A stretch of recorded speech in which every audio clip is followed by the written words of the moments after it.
Thank you very much for waiting. We'll now open the Tokyo-London Green Finance Seminar 2021.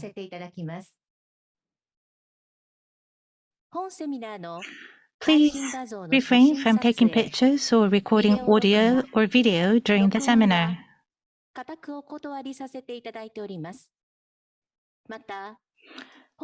Any unauthorized reproduction, duplication, or republication of the materials distributed today is strictly prohibited. Thank you for your understanding and cooperation.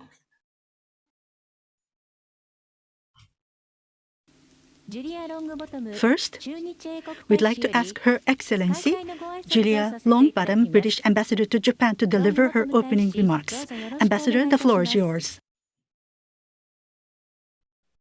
Good afternoon, ladies and gentlemen. It's my great pleasure for the British Embassy in Tokyo to host this year's Green Finance Seminar with Tokyo Metropolitan Government. This joint event started after we contributed to a special panel that Governor Koike set up in 2017. Since then, we've co-hosted this event every year as the subject of green finance has continued to grow around the world. I'd like to start by acknowledging the extensive efforts of Sir Roger Gifford, who worked so hard to build a strong, positive relationship between London and Tokyo, and who provided a keynote speech for all of our previous co-hosted Green Finance seminars. As chairman of the Green Finance Institute, and with his extensive experience working in both Japan and the UK, he was integral to building up and enabling the successful development of this annual seminar series. So we're very sad to note that he passed away earlier this year, but we will keep his legacy alive as we continue to promote green finance to enhance sustainable economic growth in the UK, Japan, and around the world. While green finance has been an issue that we've talked about for several years now, this is a special year for the UK, as we've just hosted COP26 in Glasgow. In today's seminar, we'll have Nick Bridge, who is the Foreign Secretary's Special Representative for Climate Change and who recently attended COP26, to summarise the successes of COP26 and to speak about the UK's financial services policies in the light of that event. It's also our pleasure to have Mr. Satoshi Ikeda, who is Chief Sustainable Finance Officer of Japan's Financial Services Agency, to speak at this event. I'm looking forward to the exchange between Nick and Ikeda-san on UK-Japan policy collaboration on sustainable finance. I'm also very excited to join a roundtable co-chaired by the Lord Mayor of London and Governor Koike. It's a great opportunity to confirm the strong bilateral ties between these two cities and to hear from key stakeholders on how best the ongoing collaboration between the UK and Japan can enhance the development of sustainable finance, both now and in the future. I would now like to invite the Lord Mayor to deliver his keynote speech. Thank you. Thank you, Ambassador Longbottom, for your opening remarks. Let us move to the keynote speech. The speaker will be the Right Honourable Lord Mayor of the City of London, Vincent Keaveney. Please take the floor, Lord Mayor Keaveney. Good morning, hello everyone, and konnichiwa. It's wonderful to be with you all this morning. Before I continue, may I thank both the British Embassy and the Tokyo Metropolitan Government for the work that they have put into this seminar today. I'm very pleased that this event has fallen within the first few weeks of my mayoralty, because I believe what we're talking about today could not be more pressing. Now, I imagine most of you are familiar with the role of a Lord Mayor, considering indeed how much of an impact our much missed friend, Sir Roger Gifford, made in international cooperation on sustainable finance. You will know that I represent the UK financial and professional services sector, and you will also know that there was no bigger opportunity for this sector than the recent COP26 summit in Glasgow. I was fortunate enough to be part of the conference for a couple of days, and two things impressed themselves upon me. The first was how far we have come. The enthusiasm and dedication from countries and companies for working together to make a difference was clear. And there were many promising agreements and announcements, which I'm sure will be worked on and worked up over the next year. It was this energy and enthusiasm which the City of London Corporation hoped to harness through our Green Horizon Summit at COP26, GHS at COP26, which was created and organised alongside our outstanding Green Finance Institute. Through this summit, we delivered what was known as the Finance COP, and I really believe that in years to come, we will look back and regard this COP as the Finance COP, where we helped to mobilise private finance to tackle the major issues for finance in the transition to net zero. We also called for a global carbon price, an urgent focus on financing nature, and we kickstarted the Financing Green Challenge, outlining how the much-needed $130 trillion of climate investment could be deployed across the world. But it also impressed on me just how much work there is ahead of us. But I don't think that's a daunting prospect. I mentioned Sir Roger Gifford earlier, whom many of you on this call knew. But perhaps what not all of you may know is that he was absolutely fascinated by Japanese culture. Indeed, one of the roles he held was as trustee of the Japan House London Trust. That's a great institution which teaches us Londoners a lot about Japanese ideas, art, culture. In fact, one of the talks they had over the pandemic was about kintsugi, which I'm sure you know, and no doubt pronounce it rather better than me, is the historical art of repairing broken pottery with golden lacquer. The idea being that you should not disregard the fissures in a structure, but that the repairing of an object can be part of its history. To me, that emphasizes or just brings out the role of global green finance in tackling change. We know that the world is at a crisis point, but through our considered approach, we can not only mend the world, but let our work be a shining example of the good that international collaboration brings. I know that the city and all of the UK is ready for this challenge, which is why I will continue to build on the work we have achieved through COP26, ensuring that the UK remains the competitive global centre for sustainable finance for years to come. But that just because the UK wants to be at the forefront of that work doesn't mean that we can or should be doing it all alone. International collaboration is going to become more and more crucial if we really want to address this issue of climate change and its consequences, the rising sea levels, the biodiversity loss that we're now beginning to see. Thankfully, in this work, we have a great friend in Japan. With your commitment to cut greenhouse gases to net zero by 2050, and where your green growth strategy will help generate nearly $2 trillion of growth in green business and investment. This is a hugely exciting development and puts Japan well on the way to creating a carbon neutral society. But I also believe that the City of London and Tokyo, city-to-city ideas and links, will allow us to set in motion great achievements. This was at the heart of our memorandum of understanding signed in 2017. Right. And that is why I plan to visit Japan next year, all being well. I believe that we can leverage our strengths, whether that's asset management, good regulation, or our wonderful stock exchanges, working together to make a huge and significant difference. In short, ladies and gentlemen, we know the scale of the challenge ahead of us. None of us can pretend otherwise. We know the scale of that challenge. And I believe that Japan, where the sun rises, and the UK, well, I suppose where rain clouds tend to linger, we have a great partnership through which we can tackle that challenge together in the years ahead. And within that, the foundation is Tokyo and the City of London. We've worked side by side for years, helping each other to achieve great things. And I look forward to working with you all during my year in office to make a really positive change in our cities, in our countries, and indeed in the world.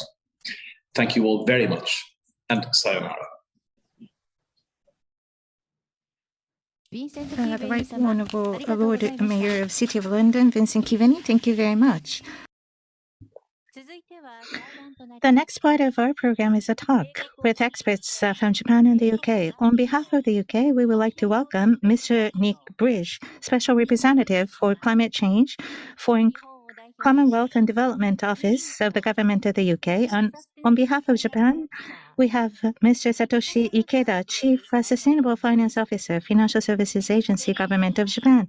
We're asking Ms. Heather McLeish, Director of EY Japan, to serve as the moderator for this talk. So may I turn it over to Ms. Heather McLeish. Thank you, everyone. We have the pleasure today of welcoming two distinguished panelists to discuss the UK-Japan collaboration, looking past COP26 in this perspective. So thank you to the British Embassy here in Tokyo, as well as the Tokyo Metropolitan Government for inviting us to this panel today.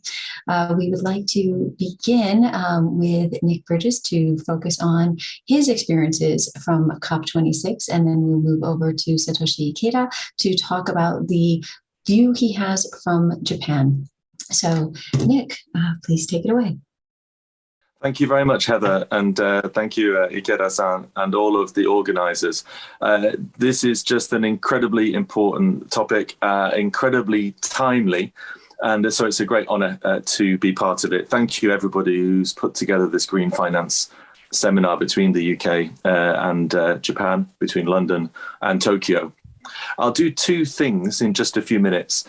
The first thing I will do is just review the experience and the outcomes and the strategy behind COP26 that we've just had. And then second, I'll just spend a few minutes reflecting on London and Tokyo, the UK and Japan's journeys in green finance and how I think they link and can build on what we've achieved at COP. So thank you again for the opportunity. Now, COP26, which concluded last month in Glasgow, really had a headline goal to keep catastrophic climate change away, to try to make it possible to stay within 1.5 degrees Celsius of warming. And to do that, we did a number of things. First of all, we had to make the Paris Agreement operational. To make it work, we had to complete the rules, the Paris Rule Book. This is an incredibly complex set of discussions around carbon markets and financial markets, around transparency and the monitoring and the verifying of emissions. And in all those complex ways, we basically managed to get the rules done and concluded. And so the world agrees on the problem, agrees to limit temperature rise and the vital importance of that, and then agrees in broad terms how to do it. Now then, next there were the big long-term agreements of countries. These are the net zero emissions strategies. And very importantly, then once we got as many long-term commitments to stop emissions completely, we then needed to get a lot more commitments for 2030, a lot more ambition, because the next few years are the only period really that counts. If we don't almost halve emissions by 2030, we really don't have any chance of avoiding comprehensive global catastrophe. It's as simple as that. And so briefly, we managed to, at the beginning of our presidency, about 18 months ago, we had about a quarter of the world committed to net zero targets. That's the stopping of carbon emissions, netting to zero in the long term. By COP, we reached around 90% of the world's economy, from a quarter to 90%. It was a huge generation of momentum from countries around the world that they would deliver net zero. That is hugely important, but it's just the first step. If it's not then supported by a pathway to net zero, with the action in the next few years, it doesn't mean anything. And so we also managed to bring down the 2030 emissions profile a lot, but not enough. We got down from well over 3 degrees of warming trajectory before Paris. It's now down to just above 2 degrees. And now we need to go further next year, the year after that. So we've started to bend that curve of emissions, which is absolutely critical. Not far enough yet, but a massive shift in the last year or two that gives us a chance of going further. And we also locked into the Glasgow Climate Pact the commitment to come back to the table next year and the year after to keep doing enough. Now, all of this is commitments. What we also now need to do, we will do every day now for the rest of the year of our presidency as the UK, but we need now to actually do the actions, the policies, the things that actually drive the money and drive investment and drive behavior in the right direction. We've got most of the commitments. We now need the action. That's where finance comes in. Basically, the financial system globally has to be invested sustainably within a decade. By 2030, it's the biggest real shift in the financial system ever. We can do it. We have to do it. And I think that a couple of the announcements at COP were really important. The Glasgow Finance Alliance for Net Zero was a commitment that $130 trillion of assets under management committed to that net zero pathway. But again, it's just a commitment. It now has to happen in real terms, in real marketplaces like Tokyo and London. And so we've got that political commitment, that financial sector commitment, and we now have to work intensively in the months ahead to actually make it happen.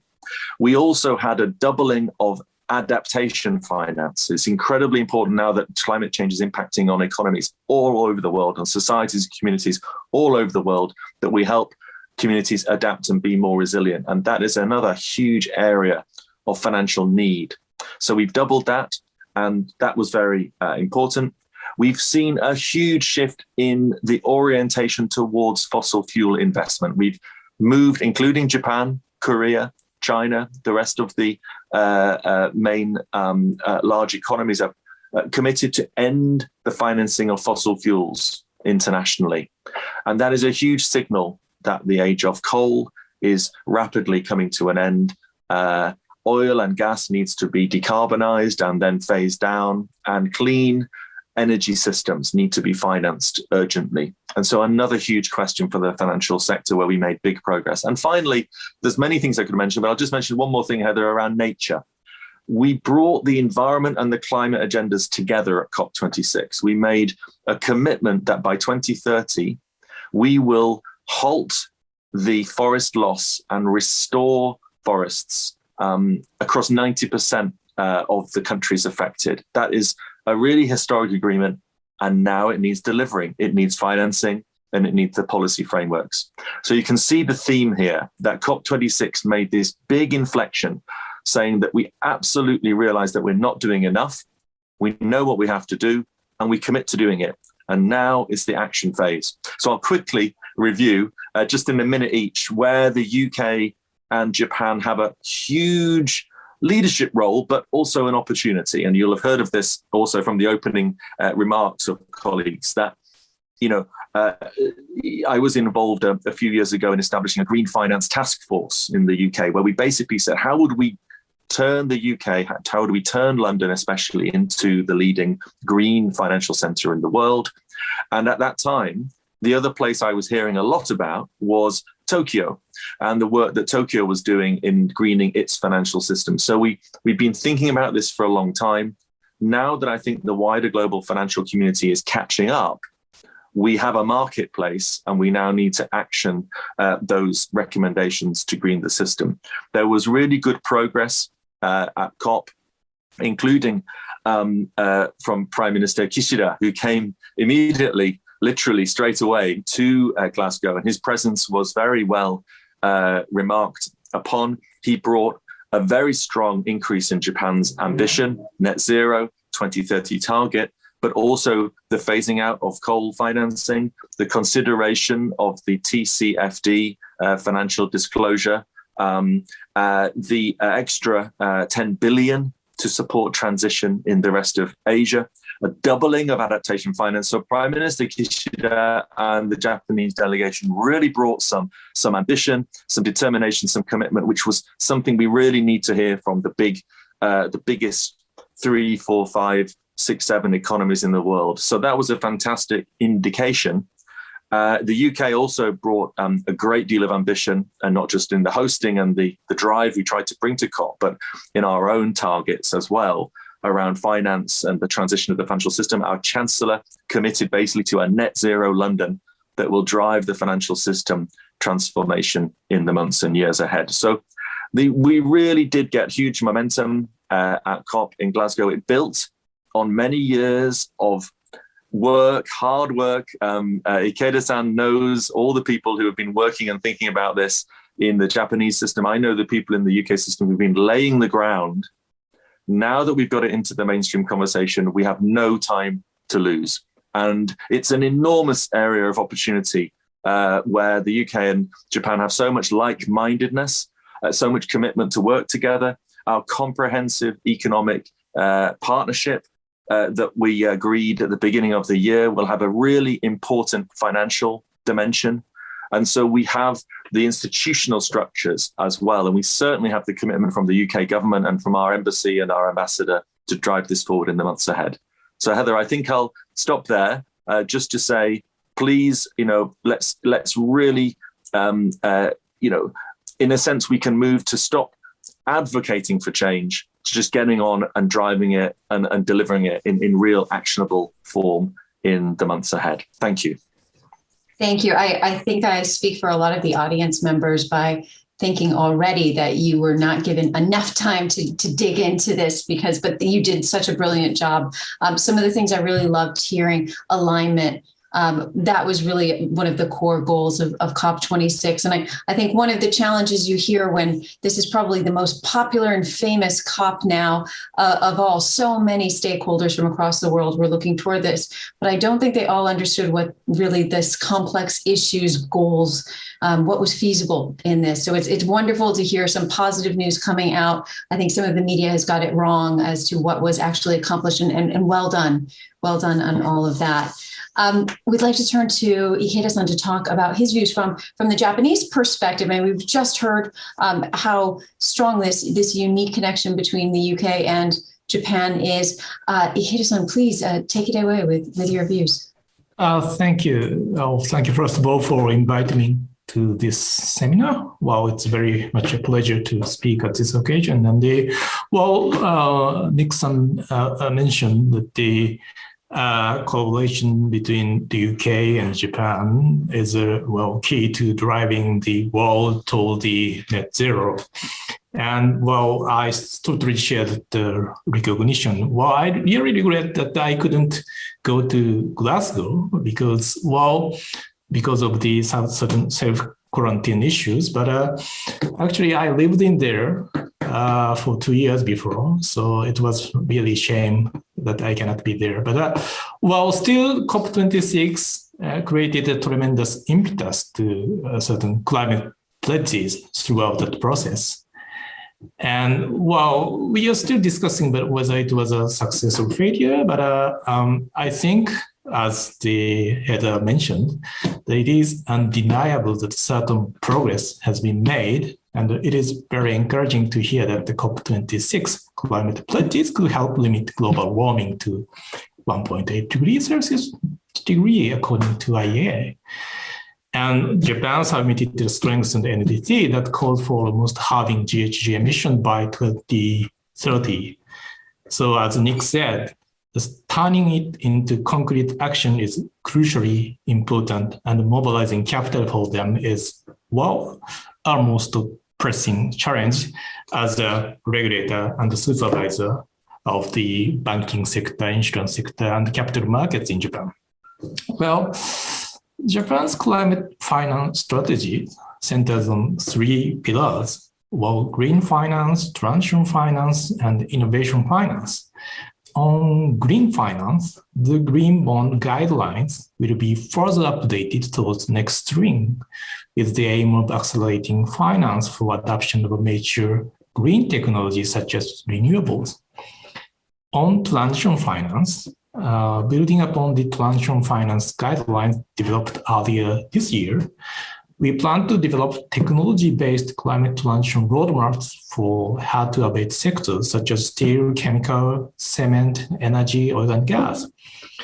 And those roadmaps will assist financial institutions to assess credibility of the transition plan by a company in a certain hard-to-abate sector, through making clear how much and what kind of low carbon and zero carbon technology should be adopted in 2020s, 2030s, and 2040s by such company towards carbon neutrality by 2050.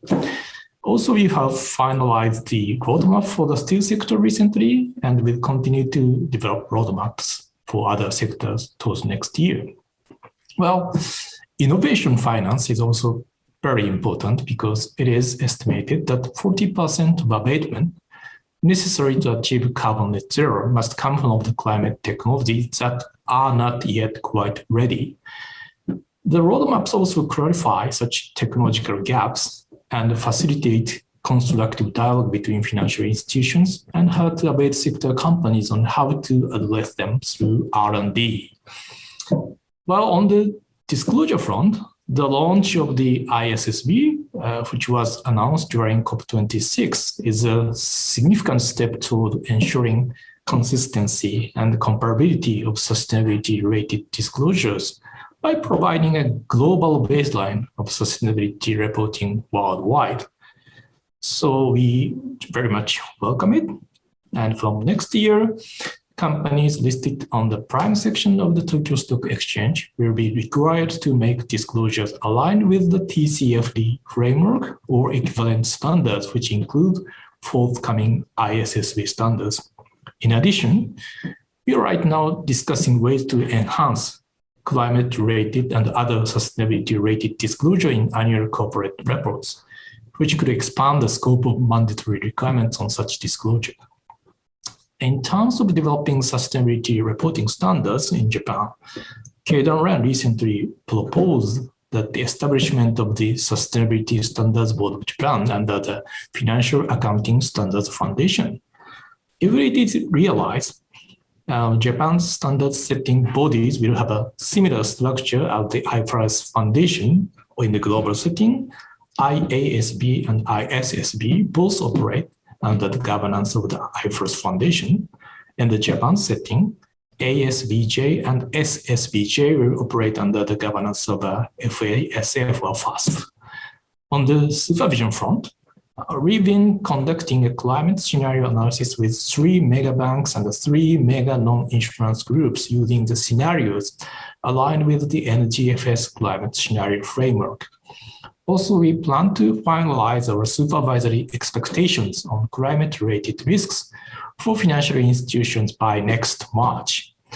It is important to stress that the most effective way of addressing climate transition risks from a macro-financial perspective is to change the behaviors of borrower and investee companies to be more consistent with net zero pathways. So engagements by financial institutions with borrower and investee companies are vital, even from the lens of risk management and mitigation. And this is true for the initiatives under GFANZ, or Glasgow Finance Alliance for Net Zero, which was mentioned, Nick, earlier. in which a number of Japanese financial institutions also already participated. And also finally, we are considering how to integrate nature-related risk perspective into a regulatory and supervisory framework, well, while collaborating globally through the NGFS Inspire Research Group and the TNFD Forum. This is still at the preliminary stage, but we suppose that this is going to be our next major challenge, particularly given that there is a climate nature nexus through nature-related solution to climate change.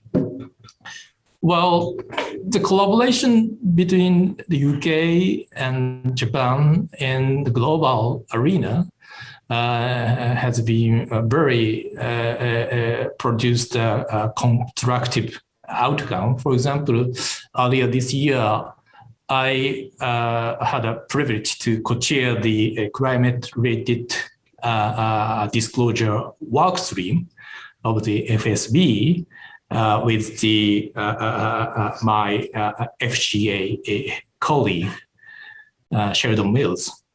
And we've been collaborating on many fronts with UK in setting up a global ecosystem for climate-related and sustainability-related standards and framework.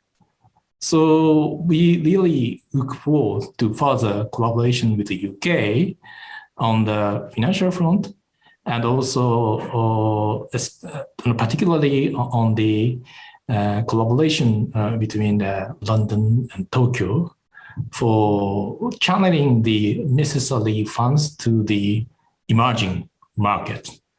So I pause here. Thank you. Ikeda-san, thank you so much. Again, I think the audience will be feeling they would love to hear more from you. And both of you gentlemen, thank you so much. Some of the things that came out really, certainly the disclosure and alignment on disclosure. From my work at EY, there's always a lot of difficulty for companies to understand what is the best way to disclose their activities. So I think that's some of the very interesting things. But one of the things you said that was really fundamentally interesting and really one of the core issues here is changing behaviors towards net zero goals. I think we're touching on all these different pieces of what's important, but changing the behaviors potentially could be the most challenging aspect of all of this. So let's dig into a couple of the points here. Both of you, similar question, but Nick, from your perspective, being at COP26, and Ikeda-san was there with you in spirit, even if he wasn't able to join physically. What did you come away with that's critical that we do now, that we do next? There's so many ideas and so many initiatives and great momentum that we want to build upon. What do you think is critical that we do now? Well, I think that the thing that comes across the most at something like COP26 is the importance of leadership. And if the world's leaders, we had more than 120 of the world's leaders, basically say, we said this 5 years ago, we got the Paris Agreement, which was a historic political agreement, but it was nothing like enough ambition to actually deliver the goal that we committed to. We came back 5 years later in Glasgow. We recommitted to the scale of the problem, but we at least produced then a lot of commitments that can get us to a resolution. And the leadership bit next is actually doing it and delivering it. And so if we wait for the impacts of climate change physically in our communities, if we wait, for the whole world to start saying, oh yeah, okay, it really is happening and we really are in trouble, it's so late, it's far too late to solve the problem because of the way that we're locking in the emissions. And so the leadership point in the financial system, I think so far I've heard so many times, we like this stuff, but there isn't the right product, or we're not sure of the common standard, or there are different taxonomies, or you can't stop the development of another country that wants to have this coal plant. That is not your right. And there are all this complexity. And I think we now need a whole set of financial leaders who just say, let's get this done. If it's not happening, what is the product that's missing? What is the standard that's missing? And let's make it happen. And they need to know that the government leadership is 100% behind this project and wants it to succeed and demands that it succeeds by setting the right regulatory environment. So I think the financial leadership needs to stop following and start demanding. If they don't have the regulatory environment to make these products, valuable, the most attractive, then what's the regulatory environment? Because we know that clean is more profitable. We know that clean is more sustainable. We know it creates more value. We know the alternative or the current pathway is disastrous. And so if we know that, how do we make that shift? So I would really just emphasize leadership at all levels. And that, I say to my team, every one of you is a leader. If something is stopping you do this job, tell me what it is and we'll change it. So I think that's the point I would say that came out of COP the strongest, is that there's no question now that the system is up for this. But there's no waiting around for other people to set the standard, set the taxonomy, set the regulatory framework. If it's not there, we need to shout about it. And then the people with the power to change it need to change it together in partnership. I love that. And I love your really empowering statement to your team as well. I'm constantly telling people that sustainability is not one stakeholder's problem. It's all of our problem within our sphere of influence. Certainly not one person, one company can solve the world's problems, but certainly we can work in partnership together. That was really resonates with me, the leadership point. Thank you. Ikeda-san, for you and from your particularly unique view, what is critical for Japan? I mean, we certainly have high ambitions here, but really challenging ambitions. What's critical that we do next? What do you think from your perspective?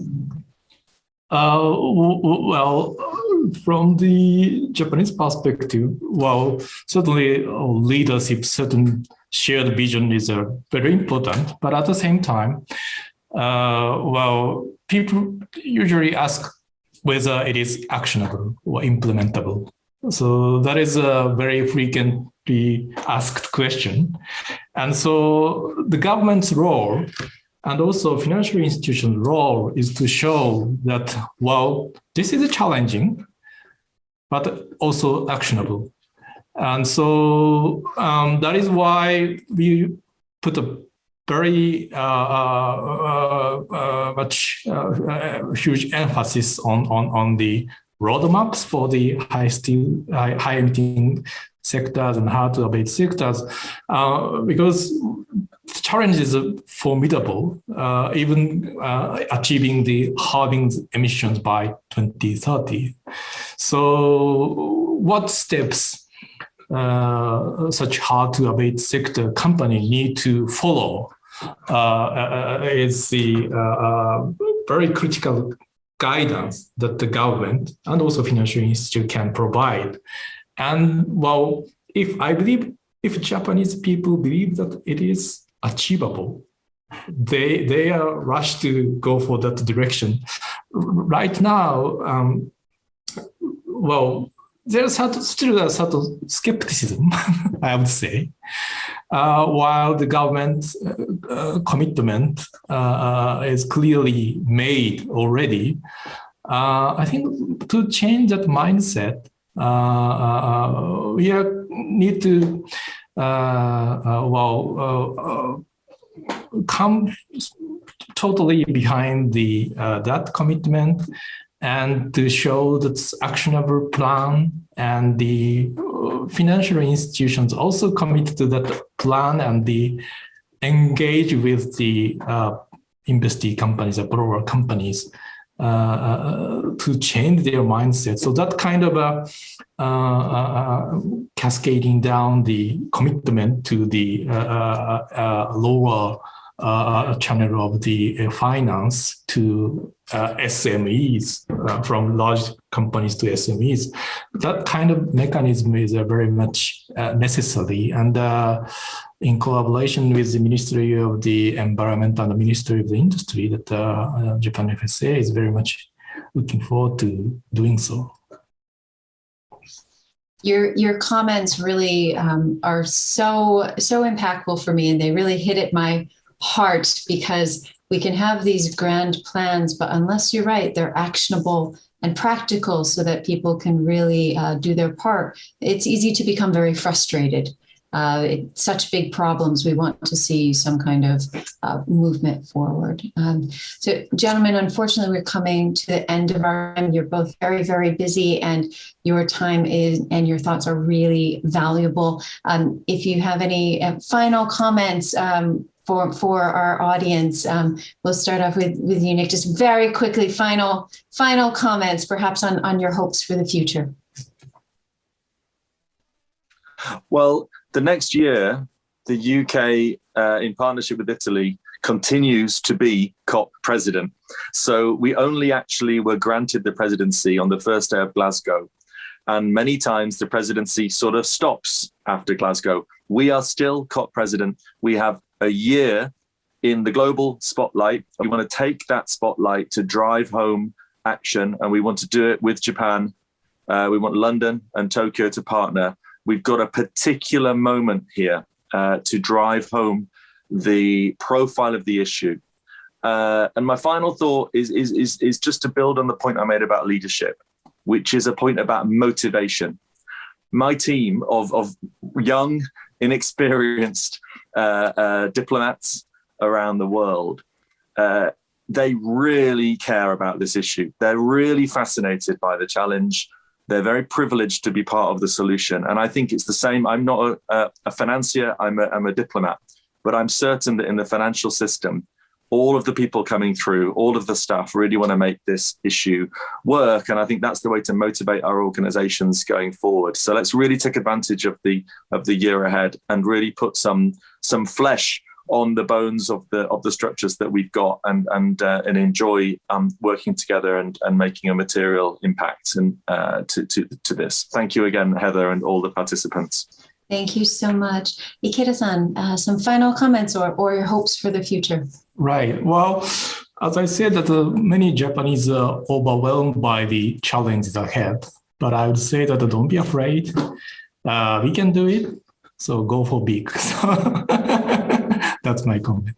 That is an excellent way to end, gentlemen. Thank you very much for your time and your energy and your thoughts. We are all working together on this problem, so you're not alone.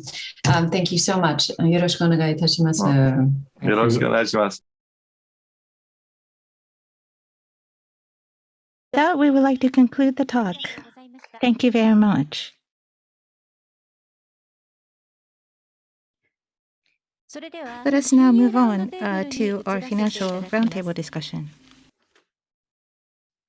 The moderator is Hiromi Yamaoka, the CEO of Future Inc. and Special Advisor for International Finance for Tokyo Metropolitan Government. Mr. Yamaoka, please take the floor.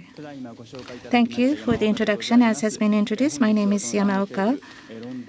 A round table is what we're about to have, and on the round table are representatives from both Tokyo and London. From the London side, let me introduce the participants. The Right Honourable Lord Mayor, City of London, Vincent Kiveny, and British Ambassador to Japan, Her Excellency Julia Longbottom, Mr. Sasha Sadan, Director of ESG, Financial Conduct Authority, Mr. Lawrence Starr, Group Head of Benches and Indices and CEO, FTSE Russell, and Mr. Eric Guth, CEO of Blue Bay Asset Management. Next, not in a particular order, but participants from Japan side, Tokyo side, Honorable Governor of Tokyo, Ryuko Koike, and Vice Governor of Tokyo, Mr. Manabe Miyasaka, and Mr. Hiroshi Nakasu, Chairman of the Organization of Global Financial City Tokyo, Mr. Yasuyuki Konuma, Director and Executive Vice President of Tokyo Stock Exchange, and Mr. Hiroshi Ozeki, President and CEO, Nissay Asset Management Corporation. So these are the members on the round table. I would like to have Governor Koike to speak. Hello, everyone, and good morning.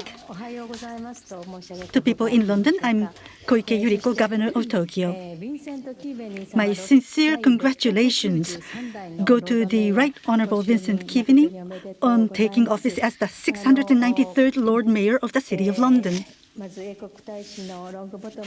And Ambassador Longbottom, she gave us opening remarks referring to Sir Roger Gifford, the previous Lord Mayor, what kind of contribution he made in connecting this channel between London and Tokyo.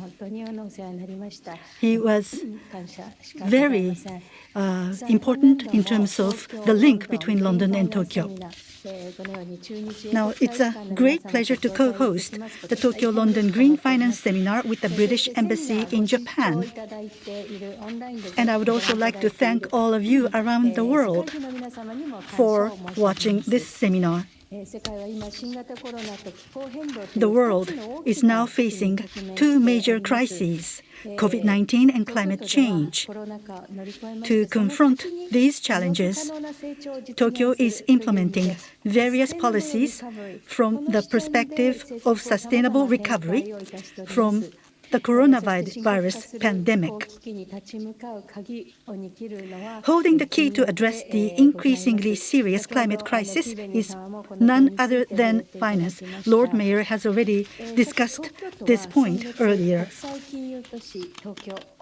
Last month, the Tokyo government released the Global Financial City Tokyo Vision 2.0. In it, the stimulation of green finance is raised as the first pillar of efforts. As you will be hearing later from Chairman Nakaso of FinCity Tokyo, the Tokyo Green Finance Initiative will be strongly promoted as a strategic initiative to develop Tokyo's green finance. We will advance measures such as continuously issuing green bonds. We issue such bonds every year. It's being received very well. And also establishing a sustainable energy fund to boost the development of green energy hubs.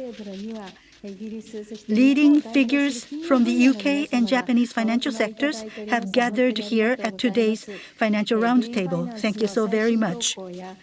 They will be speaking about the latest trends and future prospects on green finance. I look forward to a meaningful discussion. In closing, I hope that the partnership between the City of London and the Tokyo Metropolitan Government will continue to deepen for the growth and prosperity of our two cities. Lord Mayor Vincent Kivini, I will be waiting for your arrival in Tokyo. I look forward to seeing you in Tokyo. I do hope that the City of London and Tokyo will engage in very active dialogue, exchange of views, and exchange of information towards green finance. Thank you so very much. Thank you for your attention. Governor Koike, thank you. Next, the Right Honourable Lord Mayor Kivini, a few remarks, please. Thank you very much, Governor. It's wonderful to see you again this morning, and thank you for your kind good wishes on my taking office. As I said in my opening remarks, we are at a particularly important point in the climate change challenge. The COP26 summit we've just seen was the finance COP, as I've said.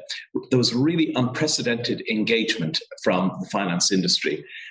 The world of finance. I have been saying in talking about COP over the last 2 or 3 weeks, I've been saying that finance was in the room. Private finance was in the room. They were at the negotiations. They were present in the room. But finance was also on the table. The money was on the table, which I think is the first time that has happened in the context of the COP meetings over the years. I think that we cannot underestimate the importance of that. The collaboration around finance is going to be essential to tackling the real challenge that we've got ahead of us, which is transition. There's no point, and although some of the climate activists will talk about it, there's no point about talking about defunding particular businesses and particular lines. What we've got to think about is how we move many businesses and many cities and many countries from the rather brown world that they're in at the moment, the climate unfriendly world that they're in at the moment, to the green place that we want our businesses, our cities, and our countries to be in coming years. And that is going to require serious finance. And we've kick-started that with the Financing Green Challenge. Mark Carney and the work that he did leading the Glasgow Alliance for Financial Alliance for Net Zero, $130 trillion of climate investment ready to be deployed around the world. Now, of course, there will be some skeptics about that, and there will be accusations that there's double counting. We've heard all of these points being made. But the important thing is that for the first time, we have a significant real-world contribution commitment being made by the finance industry to make a significant difference in financing green. And I would mention just one or two other things. The need, for instance, one of the things we were talking about is the call for a global carbon price and an urgent focus on financing nature. We've in our discussions with Japan, we know that what you announced in September, the ramping up of efforts to promote sustainable finance by nurturing your green bond market, which the governor mentioned a moment ago, and analysing financial institutions' resilience to climate risks. All of these things, the regulatory framework around that's very important too. So I would just again emphasise the importance today that we are in a different place. The private finance world is ready to do its part, and we are working, as you're doing in Japan, working to put the regulatory framework around that to make sure that the channels for that finance are open. And over the next 12 months in the city, we will be focusing very much on how that capital begins to be deployed, how we begin to channel that capital into the climate change challenge that we have. And I'm sure we will have a very strong and long-standing partner in our friends in Tokyo and in Japan as we begin that work. Thank you. Thank you very much, Lord Mayor Kiveni. Well then, next, we would like to have an address by Mr. Nakaso, Chairman of the Organization of Global Financial City Tokyo. Thank you, Yamaoka-san. And at the outset, let me also pay tribute to Sir Roger, our good and trusted friend, and whom we miss so much. Today, I want to briefly introduce Tokyo's latest strategy, the Global Financial City Tokyo Vision 2.0. The Global Financial City Tokyo Vision was initially launched in 2017, but the world has seen dramatic changes since then, which impacted the international financial landscape. Changes include geopolitical tension in East Asia, Brexit, climate change, and of course, the COVID-19 pandemic. Now, for Tokyo to respond to the emerging challenges arising from these changes, a new advisory panel to update the 2017 vision was convened earlier this year, which I had the honor to chair. After having gone through public consultation, the Global Financial City Tokyo Vision 2.0 was launched earlier this month. The new vision comprises 3 pillars, which you see on the slide. The first pillar is the Tokyo Green Financial Initiative, or TGFI, as we heard from Governor Koike. The Tokyo Metropolitan Government intends to play a catalytic role to expand the green financial market. Specifically, Tokyo will issue more green bonds on its own. It will also introduce measures to support the issuance of green bonds by other entities, as well as to provide global ESG investors with better investment opportunities. For example, it will install an information platform for green bonds, subsidize costs associated with issuance, such as third-party review and accreditation, and share its experience and knowledge on green bond issuance with other Japanese local governments that are interested. Meanwhile, we are also of the view that banks play a vital role in extending sustainable loans to SMEs which don't have access to the capital market. Second, financial digitalization. Japan has long been a cash-based society, but the pandemic was a turning point in the sense that even a conservative former central banker like myself, with deep trust in banknotes, shifted to digital cash. Supported by fintech companies, the move toward contactless transaction in all corners of the economy now seems irreversible. More broadly, we expect fintech firms will offer new financial services in collaboration with the traditional financial institutions. In Tokyo's strategic area of green finance, fintech firms will play an important role in eliminating greenwashing to ensure a sound development of the green finance market. The third pillar, to reinforce the aforementioned two pillars, is to attract a diverse lineup of financial services providers, as well as high-skilled financial professionals. In this respect, the Tokyo Metropolitan Government provides those foreign firms intending to open offices in Tokyo with various support measures. FinCity Tokyo, in collaboration with our stakeholders, has been able to contribute to improving business environment for overseas firms. Measures include the amendment of taxation regime and the creation of JFSA's Financial Market Entry Office, which can help firms complete their registration process all in English language. So I encourage incoming firms to fully take advantage of the new measures. One particular aspect I want to reiterate with respect to Tokyo's new vision is that the so-called transition financing must be an integral part of the Tokyo Green Finance Initiative. In my view, transition financing is essential for an economy like Japan with a multi-layered industrial structure, including millions of Mittelstand companies that have to undergo transitory phase before becoming completely green. And Tokyo is prepared to take care of such transition financing needs. Tokyo enjoys a continued collaboration with the City of London, and we are seeing tangible outcomes.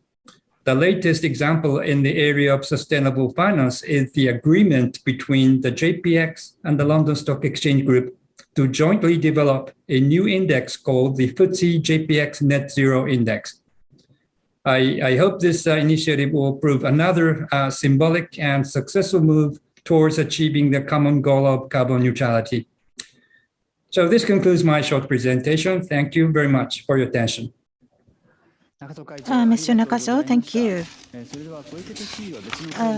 Governor Koike has to leave because of her official engagement. So thank you very much for your participation. Thank you. I have to leave, sorry, due to the COVID-19, I should say. So at this moment, we would like to ask the participants to give us some examples of initiatives related to green finance. Time is limited, so allow me to ask each of you to please limit your talk to about 2 minutes. First, Director of ESG, FCA, Mr. Sasha Sadan, if you could start, please. Hello. I'm the first director of ESG at the Financial Conduct Authority, and I worked as an equity manager and director for many years. There is so much going on in this space. but there's much, much more to do because there's so much on sustainability. But today we'll focus on green, but we do always think about diversity, inequality, employee safety, but today it's about green. This is not about ethics. This is about responsible business. This is about doing what's right for your own company as well as for the rest of society. We have already been starting to write to our companies. We are very big financial regulators on making sure that they have TCFD aligned disclosures. And we've helped behind the scenes with the formation of the new international standards for sustainability, which will mean now, it was announced at COP, one global set of metrics for the entire world on sustainability measures, including climate. So at COP26, we relaunched our own ESG strategy, and it is, as was said before, about the money. And that's how we solve these problems. Stopping things, but also, very important, innovation, new products, new solutions, and investing in the future.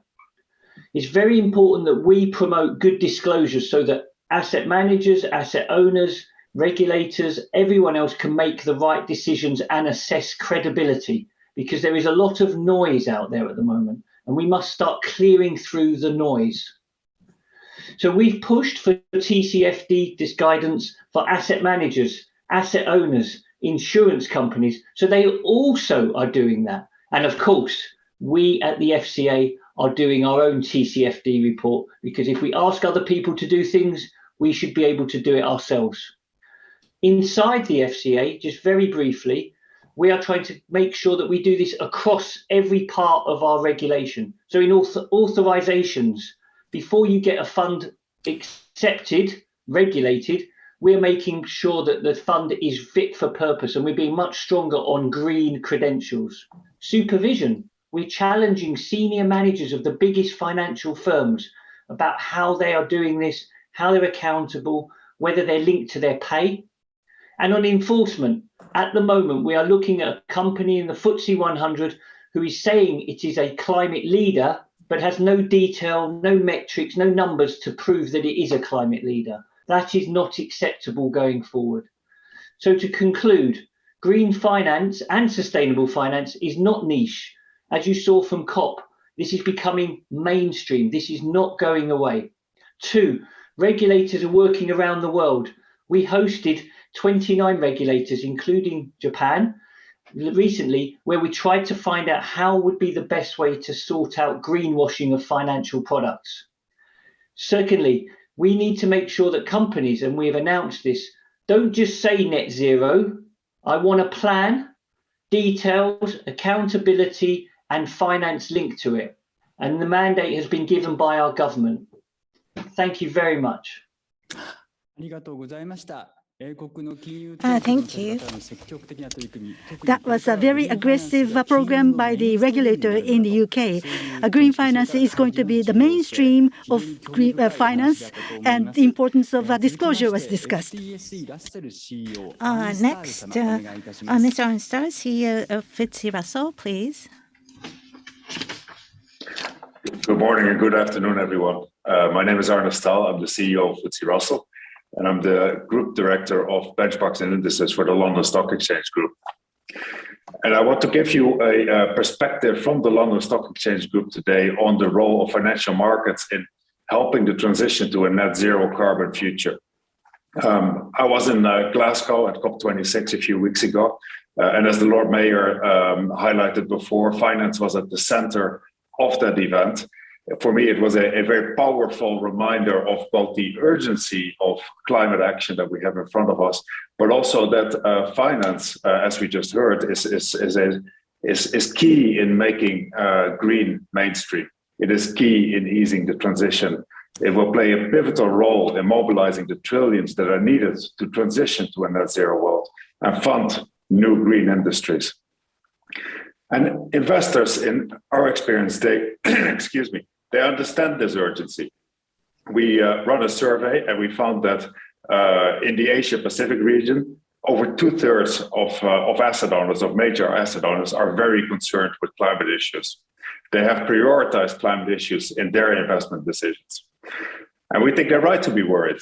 In partnership with climate scientists, FTSE Russell researchers have found that current country policies, they align with a 3 Celsius degree global warming trajectory, double that of the Paris Agreement. And of course, I would like to commend Japan for having a 2050 net zero target in place, a Paris-aligned target. But we also estimate that Japan's 2030 commitments and the policies that are in place align with a 3 degrees Celsius trajectory of heating. And this overall global picture of the world being committed to a net zero transition, but still being on a trajectory of warmer than liked degrees Celsius climate transition, this will create financial risk.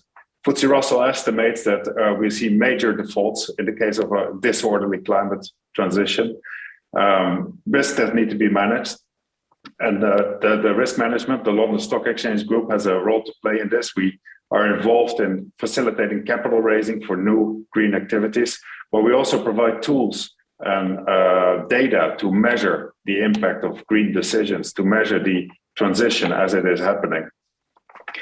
Rapid innovation is needed to do this. And one of the areas in which we see this innovation is in climate indices. Climate indices are rapidly becoming tools to help direct capital flows at very large scale towards companies that are easing the transition, that are facilitating the transition, that are promoting green outcomes, and are themselves evolving over time to be in line with green objectives. And it is in this context that we are very pleased to have a partnership with JPX, in which we are developing TOPIX 500 based climate indices. The use of these indices will accelerate in 2022. We see big capital flows being redirected towards climate incomes. We already heard several times that this is becoming mainstream, and I would very much like to echo that belief that climate investing will become mainstream in the years to come. Thank you very much. Thank you very much. So in order to realize decarbonization, huge amounts of investment, financial intermediation is necessary. For that, from the viewpoint of a stock exchange, what is the importance of finance? You highlighted that. Very interesting. Next, CEO of Blue Bay Asset Management, Mr. Eric Gruth, the floor is yours. Thank you. Thank you very much. My name is Eric Garth. I'm the CEO of Blue Bay Asset Management. We're a London-founded and based asset manager focused on fixed income. Japan is our second most important market and second largest market for the firm. So what I'm going to talk to you about a little bit today is the impact of asset managers on this issue. As active fixed income managers, the contribution we can make in supporting the ESG agenda is through engagement with our investors and also through our engagement with the issuers that we invest in. If you think of the fixed income market, it dwarfs that of equities. It represents $128 trillion versus $34.8 trillion in assets in equities. So delivering impact type outcomes in the past has been very much the preserve of equity funds up until now. With fixed income, thinking about ESG purely as a risk factor. For some time, ESG investing was limited to simply screening out the bad bits of the investment universe. Yet fixed income is essential for driving the ESG agenda, because ultimately, to create long-standing holistic change, fixed income, given its size, needs to play a leading role. I'm gratified, though, to see that times are truly changing. It's already been commented upon about moving from niche to mainstream. And I think the engagement of fixed income, not only with investors thinking about interesting products, allowing funneling assets into green agenda items, but engaging with issuers is going to be critical in this. And fixed income investors are taking an active role with issuers, which for us as a fixed income specialist is of critical importance. So we do this through engagement. With fixed income, you have the chance to engage as a condition of ongoing issuance. Through this, there is the opportunity for ongoing dialogue, meaning that whilst bondholders do not have voting rights, as a shareholder does in equities, they do have the ability to support or withdraw support from new issuance and drive the potential cost of borrowing, which especially for sovereigns is substantial and can make a meaningful difference.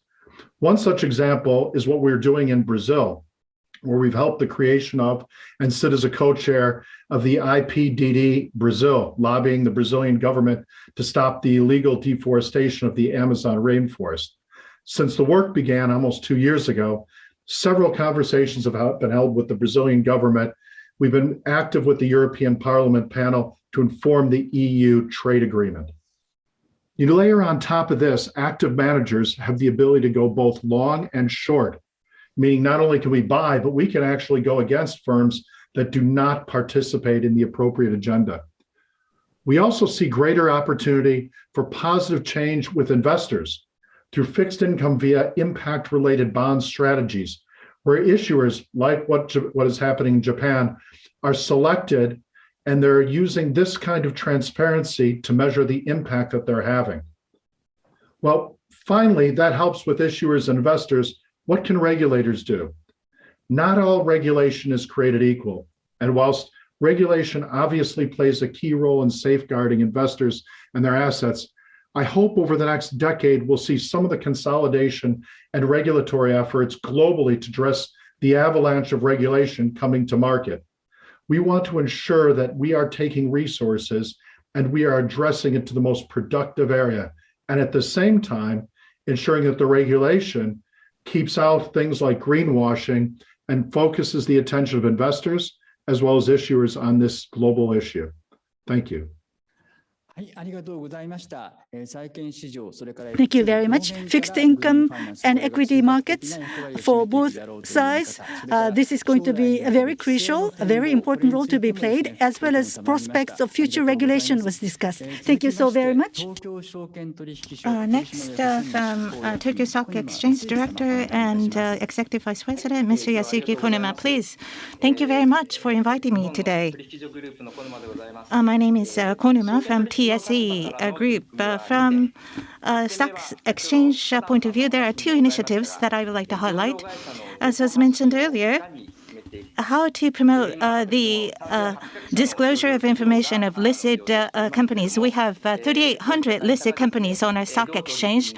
So how are these companies addressing climate issues and how much disclosure are they making? We're trying to promote that. Where there is little understanding about this, for those companies who have not enough knowledge, we have put together a handbook to facilitate understanding.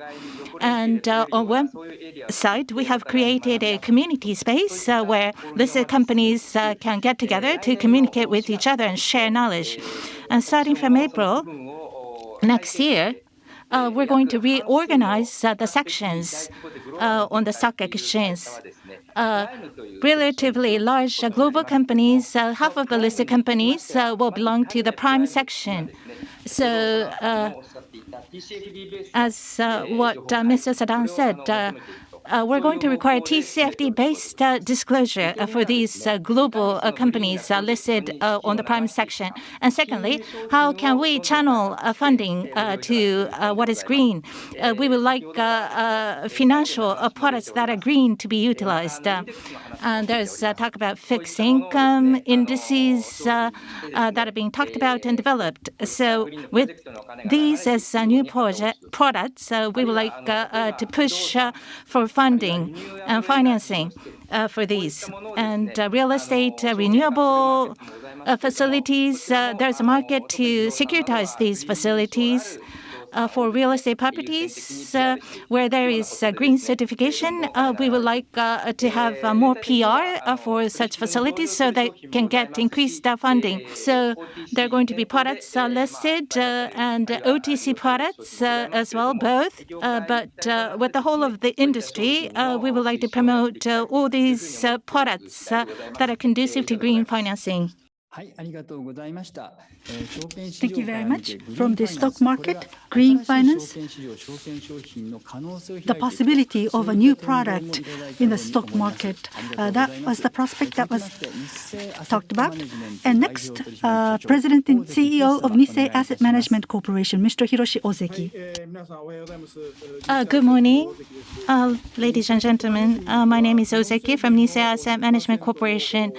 We are a 100% investment arm for Nissay, the insurer. And I would like to share with you 3 initiatives that we are undertaking. Number 1, being green and having a good investment return. We would like to have both in our ESG investment. At Nissay Asset, starting from 2008, based on our own ESG criteria, we have started ESG investment into Japanese equities. And in terms of credit investment, equity investment, we're having very good performance. In terms of ESG investment, good investment in ESG should raise the value of corporations receiving investment. And if companies are not doing enough in terms of ESG, we're not going to invest. And so in a sustainable manner, we would like to enhance ESG for the companies. S&G, for the past decade, we've had good return. But when it comes to E, environment, we started to see better performance in terms of E in recent times. So the linkage between the environment and finance is becoming stronger, more relevant through our activities. We're starting to see that. And second, pursuit of impact through financing. So risk return, that dichotomy is faced with a challenge. In climate change, not just risk and return, but we need a third factor, impact, the impact of our investment. We need to consider that. At Nissay Asset Management, we have started impact funds going forward. On top of ESG integration, we need to increase investment into impact investment. Starting from 2014, green investment has taken off, and London Transportation Authority issued bonds we are investing in, and we have also made investment into TMG's green bond. That amount is over 1 trillion, and we're aiming to increase that to 1.5 trillion by 2030. And thirdly, what are we doing to achieve net zero? Net Zero Asset Managers Initiative. We are now a member of that. From an asset manager's point of view, to contribute to net zero, we are actively participating in initiatives that may have impact. We're collaborating with other investors. G funds, we are a member of G funds, which was highlighted in COP26. While fulfilling fiduciary duty, we would like to further contribute to net zero going forward. Thank you. Thank you very much for valuable contributions. Decarbonization, carbon neutral, this is a big challenge for the humankind. We need huge amounts of investment as well as financial intermediation. Finance is extremely important. From many people in equity markets as well as debt markets, this is going to be the mainstream, that is green finance. That was the views expressed by our panel members, and green finance is also a big challenge for the financial community as well, as Mr. Ozeki said. Finance going forward, in addition to risk and return, you need to take into account environment as well as impact on sustainability. All those elements will need to be factored in, which is also a big challenge. But finance will have to do what is expected of it, because carbon neutral, we cannot cannot do this in a controlled economy manner. We need to make a decision on risk and return, and new risks must be added in taking into a consideration to make the best decision in the best allocation of capital. That's the role to be played by finance. So leveraging the power of finance and free economy dynamism must be leveraged for the humankind to overcome this big challenge. Thank you very much. We want to continue on with the discussion, but unfortunately, the time is up. So we would like to bring to an end this financial round table. Thank you very much for your participation today.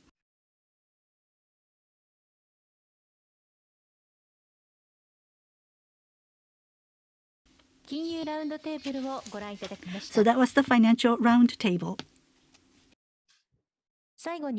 Lastly, I'd like to invite Mr. Manabu Miyasaka, the Vice Governor of Tokyo, to give us the closing remarks.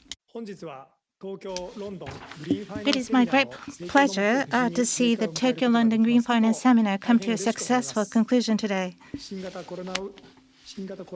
Although the seminar was held online again this year due to the COVID-19 pandemic, we were able to hear a number of thought-provoking presentations and remarks on the latest developments, as well as future prospects of green finance in Japan and the UK. We hope the seminar has been useful to the participants and the viewers. Today's roundtable reminded me once again that global trends in green finance are accelerating and changing on a daily basis. In light of this, I really felt the need to work on the realization of concrete measures with a sense of speed. With an eye on global trends, we will work to create a virtuous cycle between the environment and the economy and evolve into a cutting-edge green city that will be chosen by the world. We hold annual financial seminars with the City of London on various topics such as fintech and asset management. The next seminar is scheduled around February next year. And of course, you will be the first to know about it as soon as the details are finalized. In conclusion, I would like to thank all the speakers and attendees and end my closing remarks by wishing for deeper collaboration between the City of London and TMG and for greater prosperity of both cities. Thank you very much.